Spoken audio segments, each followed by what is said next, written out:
بسم اللہ الرحمن الرحیم۔ لال قلعہ۔ مغل بادشاہوں میں شاہ جہاں ایک بہت مشہور بادشاہ گزرا ہے۔ شاہ جہاں کا اصل نام شہاب الدین تھا۔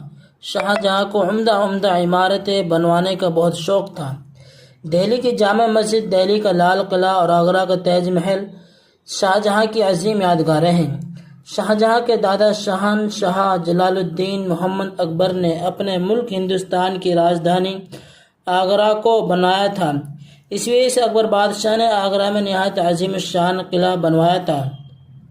شہنشاہ اکبر کے بیٹے اور شاہ جہاں کے والد کا نام شہزادہ سلیم تھا، جو جہانگیر کے نام سے مشہور ہوئے۔ اکبر کے بعد جہانگیر نے بھی آگرہ کو اپنے ملک کی راجدھانی کے طور پر برقرار رکھا۔ لیکن جہانگیر کے بیٹے شاہ جہاں نے دہلی کو ملک کی راجدھانی بنایا اور 17ویں صدی عیسوی میں جمنا